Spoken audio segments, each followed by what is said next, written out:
Let's go over every single coral that I have in this nano reef. And bam, as you can see, there is a lot going on in this tank. A super amount of color. Let's just start from left to right. Let's get the bad news out of the way first. I have a Ghani that's just getting smothered with, I don't think it's brown jelly disease. I think it's more of a filamentous algae or a cyano. But other than that, the other two Ghanis are doing good, besides a massive aptasia problem that's going on in my tank. Other than the little aptasia problem, the Ghanis are doing great. And look at this motherfucking Zoa. So if you're wondering what types these are, that is a red glitter Ghani in the back. I'm pretty sure that's just a green Ghani. And this is a super awesome Bernardopora. This Zoa right here in the front is Pandora. And it just kind of snuck its way on there, but I'm letting it grow out. And we have a nice, I believe it's an Acan or like a Bauer Banky or something, and it's growing really nice, getting a bunch of new heads. You can see that my Xenia kind of spawned. It did the Xenia thing, now it's everywhere. I have this super awesome, I call it Denver Bronco Acan. It's like the only Acan that I have left in my tank. Then I have these two candy cane corals right here. The one on the left has been in my tank for a few years now, and it's growing great. The one on my right I got at Reef Stock Denver, and honestly, it's one of my favorite corals. Even though it's not, a crazy showpiece, I really, really enjoy it. Then right below it, we have another coral that I got from Reef Stock Denver. This is a yellow submarine Favia. It started off as 3 heads. It is about 5 or 6 heads now, which is great. I put it there just so that way I can get it off the rack and kind of give it some love that it deserves. All right, I think it's time we address the elephants in the tank. I have these 3 massive chalice corals, and I also have 2 other types of chalices on my rack here in the back. But this is a watermelon chalice that I got from a guy who was breaking down his tank. And honestly, it's been showing some decent growth. I'm waiting for it to grow a little more before I frag it. But overall, it's showing some great colors. Then we have the Space Invader chalice, and you can see that I just went ham on this thing. I cut off about 70% of the rim, and the mother colony healed fine, but unfortunately, I only have 2 smaller frags that survived. I started off with 7, ended up with 2. I did too many tank transfers between this tank and the frag tank, but that's okay because now I have this massive chalice coral. Now, I'm pretty sure this is an aftershock chalice. If anybody knows a different name for it or anything, go ahead and comment it down below because I am not too sure at all. I definitely need to frag this bad boy soon, but he just looks awesome in the tank. I also have this super cool rock here, which has these SpongeBob zoanthids, and I believe a tiny little fragment of what is a jelly bean chalice, which is super expensive collector's chalice. So I'm keeping this guy right in the front and center, and I'm waiting for that to grow until I can know for sure. Next to it, we have some other Zoas that I got from the same guy. These are amazing looking, super coloration. They have like a gold skirt. These are called flaming brohikins. Brohikins or reverse hallucinations, whatever you want to call them. They are absolutely awesome. Euphilia was my thing for a long time, and I still have quite a few of them, starting off with this gold Euphilia that has grown from 1 to 4 heads. And honestly, it's just been sitting here on this rock for like a year already, just chilling.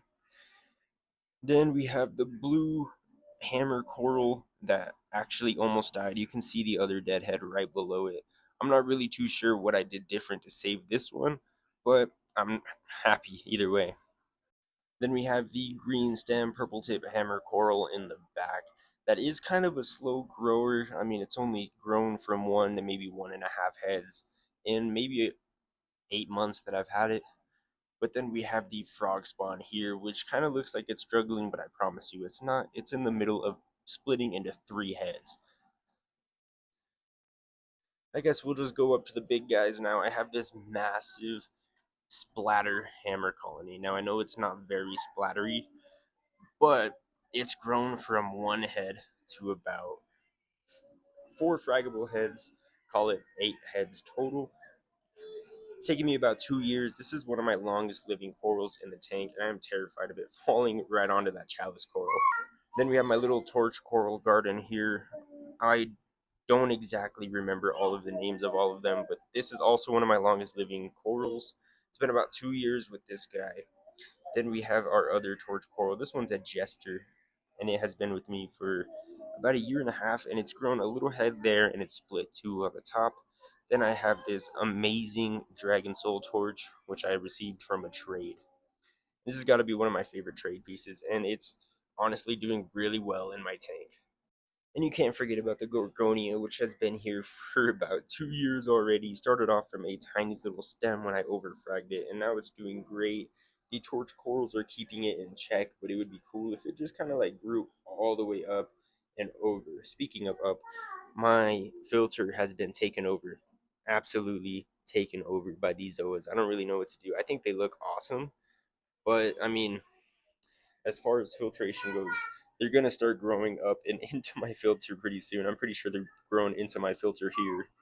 I've taken a razor blade to it a few times and they just grow back even faster. Then moving down the line, we have this digitata here, which is in shambles because this hammer coral just fell and stung it maybe a few days ago. Oh, there it is. And it looks like the whole thing is dying. I should have just broken off the piece that it stung right away, but I was lazy and now it's gone. Here we have another coral that I got in Denver. This is a branching candy cane coral. When I first got it, those three heads were all attached, and now they are all separated, and it has some real decent growth on it. I also have a weeping willow toadstool, which I had no idea was a weeping willow toadstool. I had it in the corner of my tank for like a year until it just popped out these super long green tentacles, and now it's in the front because it's awesome. Then I have this Cinularia that is neon green. It shows up a little blue on camera, but I promise you it's green. Look at that. Look at that dragonite back there. Then I have my massive Duncan colony. And I'm actually thinking of fragging this thing because I've never been able to grow a Duncan to the fraggable size. And this thing can produce about 7 frags right now. But I really enjoy the way it's looking in front of this rock and it's kind of blocking this hole. So if it continues to grow and as long as it's not struggling, I think it's going to stay like this. I mean, look at the polyp extension on it. That is amazing. I obviously have my GSP wall mixed in with my mint GSP wall. Over the years, it's grown in pretty nicely. I've started putting a couple pieces around the corners, trying to just spread it out more. The zinnia has started to circle in everywhere it can, and honestly, I don't know if I'm going to remove it or not. There is baby zinnia all over these guys, and it's going to start spawning soon, and I'm terrified. I also have these two. Oh God, that's a terrible shot. Look at all the aptasia. I also have these two zoanthids here that have been here since day one. When I first thought that I was gonna make a zoanthid rock right here in the center of my tank, I've since changed my mind. And before I forget about the rack, up front and center we have a dying peach hammer coral that I am really torn apart by. That's why it's not gone. We have an Aurora Hawkins Enchinada, which I'm just waiting for it to grow to see what its growth pattern is, and then if it's awesome, then I might put it on the rocks. We have another coral that I got from Reef Stock Denver. This is called a bridesmaid acan, is what they were saying, and I paid $80 for a polyp. So I really hope that it does well and that it starts growing. It has two polyps here in the back, but I need it to grow.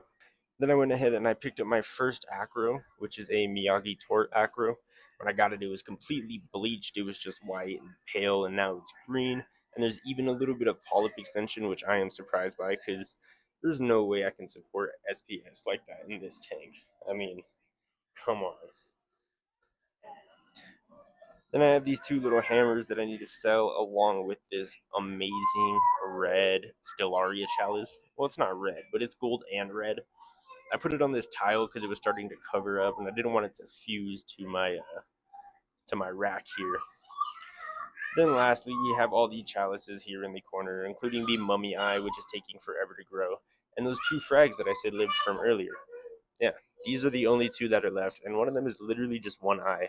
But that's all the coral that I have in this tank. If you want to see more content like this, or if you want to see what I have in my frag tank, which is like 16, 17 different types of zoanthids and a bunch of mushrooms, go ahead and follow and leave a comment. I will be sure to make that video. Peace.